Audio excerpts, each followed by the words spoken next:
Hey everyone, and welcome back to my YouTube channel. It's been a couple of weeks now, but I've just been getting lots and lots of stuff done. We're now 12 weeks in prep, but today we're all going to talk about birth control. So the video is going to be split into kind of like 3 different sections. So I'm going to talk a little bit about my own journey with birth control. I'm going to talk about some of the kind of methods from hormonal versus non-hormonal, and then we're going to talk about the effects that they have on the body and on body composition. So first of all, I'm going to talk a little bit about my journey with birth control. So I started on the combination pill, which is the mixture of estrogen and progesterone. Now, a lot of people have this one, and it is often the one where you have 3 weeks of taking the pill, which is the oral pill, and then you have a week's break where you would usually have like a scheduled period within that time frame. So I was on this for about 4 years, and then in 2019 I started to get some migraines. Now at this point they usually would take you off this pill, which they did for me, because this type of pill can increase your risk of blood clotting, which can lead to strokes. So obviously I came off this, and they often say that this can be the reason why you're getting the migraines. For me, it actually wasn't. I'd started a new job. I was on a computer a lot more during the day. In fact, I was on it for 8 hours of the day, and I didn't really get a break from the screen, which is why I was getting the migraines. So a lot of the time they take you off it as a precaution, but unfortunately won't let you put it back on. So they won't let you go back onto that that type of pill ever, just because it is an increased risk to you and harm to yourself.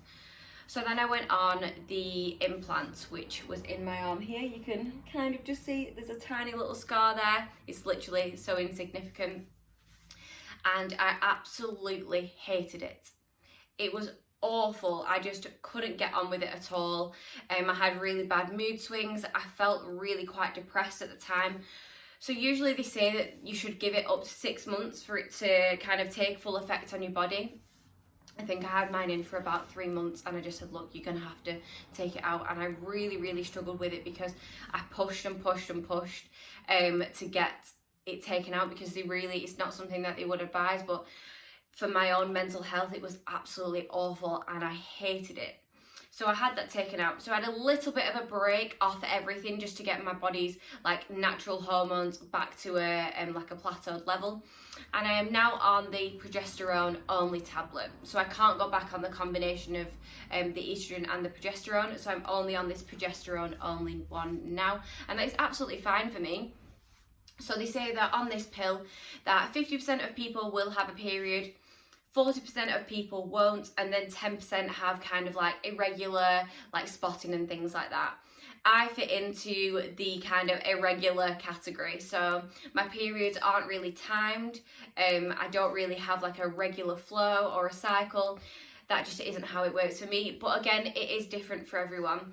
And as we go through this journey, you'll find, or through this podcast today, you'll find that what I tell you might not be right for you, and it is only based on what I know myself, my own understanding and my own research. So please don't take this as gospel, because it might not work for you. It might not be what works for you and what kind of method that you are on, because with hormonal contraception, everything is different for every single individual. So in the next little bit, we're going to talk about hormonal versus non-hormonal methods. So I'll catch you in a second. So welcome back to part 2, and we're going to talk about hormonal versus non-hormonal methods of birth control or contraception.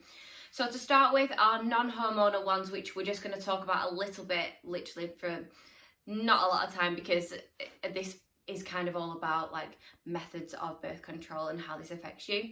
So your non-hormonal forms of contraception would be your coil, and would also be condoms, protection, anything like that you would use. So I've never had a coil in.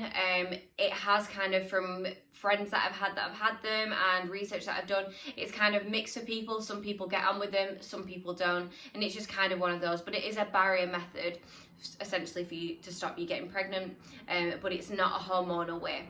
So our hormonal methods, you have got, like we've just said then, so you have estrogen and progesterone, so the combined one. You have progesterone only. You can have the implant, which is a mixture of estrogen and progesterone, but kind of just in a different method. And then also we have the depot injection. So I'm going to cover all of those, but essentially with your hormonal methods, these are the ones that are going to change your body. So physiologically, they are going to change your body composition. So how you look. They'll also change how you feel, so your mindset, your levels of stress, and your anxiety. So these all play into the method that you choose and what is actually best for you. So are you someone that struggles with mental health anyway? So looking at, is this method the right one for you? Is it going to play with your mind and things like that? Are you struggling with weight loss? Is this certain method going to increase weight? Are you going to struggle to lose weight or hold fat in certain places in your body?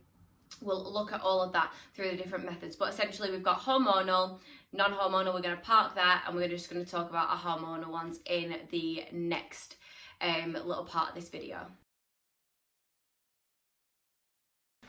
So we are back for part 3 and our last and final part. So in this part, we're going to talk all about our hormonal methods and how they affect us and how they affect the body. So our first one that we're going to talk about, so we're going to talk about 3 today. So our first one is going to be the combination pill. So your combination of estrogen and progesterone together. So on this pill, you are likely, and when I say this, everything is based on research. It may not be suitable for you, it might not work for you. This is all obviously based on research, studies that I've looked at, and information that I've come across myself and my own knowledge and understanding. Everyone on birth control will have a different effect. So someone who is maybe exactly the same height, weight, body type as myself, age, everything like that, may have a totally different reaction, and that is just how our body works. Same as our DNA that we talked about before, we're all different, so we're all going to have different effects to things. So the combination pill, as a general rule, is probably the most popular form of birth control. So lots of people go onto this one just because it is the most common, the most popular, and people tend to get on with this the best almost. So with this combination pill, you are likely to see less weight gain as what you would with the progesterone only and your depot injection, as a general rule. You're also likely to receive less hunger cravings. But as the cycle goes through, so as you go through that cycle, so your hormone level will rise and then they will dip again. In that top part there, so at the peak at the top, is where you are likely to have the least hunger cravings. So there, where your hormones are at their height and they're at the fullest, you'll have less cravings and things like that. Again, with this one, it's often advised that you do exercise alongside with it because it does really help the body. And it's kind of like, I did do a little bit more research into this, and it's kind of understanding that training, so it'll be like resistance training, but also cardio training as well, will actually help with your hormonals, kind of like your hormonal balance and those endorphins that are released when we do exercise. And that is ideal. So when you have the combination pill, having exercise and doing exercise alongside this is actually really, really helpful, and can make you feel better in yourself. Your mental health will reduce your stress and anxiety levels, but also will help you to lose weight essentially. Then we're moving on to our second method, which is progesterone only, the one that I am on, so I can give a little bit more of an insight as to where I am at the moment with this. So again, you might receive periods, you might not do. You might receive a little bit of spotting, you might not do. Again, it all depends on you and how your body kind of reacts to this. So as a general rule, what the research says is that on this one, the progesterone only, you are actually more likely to gain weight on it. Research suggests that you are. Personally, I have not seen any increase in weight. My fat stores are no different to what they were before, but again, research suggests that you are more likely to store fat on the progesterone only one than what you would do on the combination pill. Again, it works different for everyone, and this is why this topic is kind of skirted around with lots of people, because they don't really like to discuss it, because essentially they're giving you advice, information, but it's not essential and it's not kind of what works for you, because again, what works for you might not work for the next person. So again, with this progesterone only, you might have increases in hunger and cravings. Personally, I don't think I have overly. Obviously, at times of the month, your body is going to crave certain things. Mine, I always crave peanut butter. So I don't know why that is. I do like peanut butter and it's in my daily calorie allowance, but it's not really something I've never had like huge cravings. But I know that some people do have those, and that is normal. And you will find that with this one. And then we move on to our last one. So I've left this one till last because I don't know overly a lot about it, but I know that I would avoid it at every cost. And this is the depot injection. Now, I was doing a little bit of research into this, and it found that it was 10 times more likely if you were on the depot injection that you would be 10 times more likely to put on weight than you would do on progesterone or estrogen, the combination pill. And 10 times a lot just seems like such a vast amount of weight to put on. Now, I know that for some people, having the depot injection is good for them because they just book in their appointment, or they might be able to do it themselves depending on whether they're able to. And it's just a 12-week or 12 to, it's usually 12 to 16 week program that you would go on, and you would have your injection and you would just leave it. There's no need for you to take any pills. So remembering to take them at the same time. Nothing like that, having to worry that you potentially might come on a period.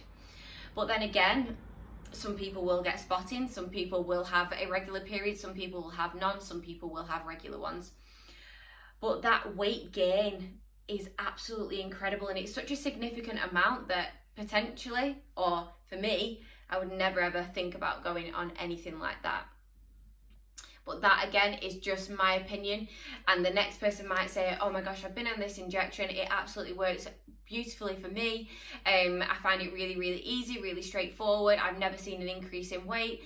Everything has stayed normal, but then other people don't. So again, it is down to you and down to your own specific kind of needs, wants. So what you need to do is look out for 3 signs. So you would look at your weight gain. So maybe what your goals are. If you are looking to lose weight, then you need to weigh up your options as to what method of birth control suits you. I would say mental health is also the next one. So are you someone that suffers with mental health? Talk to your GP and discuss with them that yes, mental health is something that I struggle with. I've done a little bit of research into this, and I would personally prefer not to go on X medication or Y medication. I'd prefer to go on Z, something like that. And they will advise you and tell you what is best for you to go on, because essentially they are the professionals.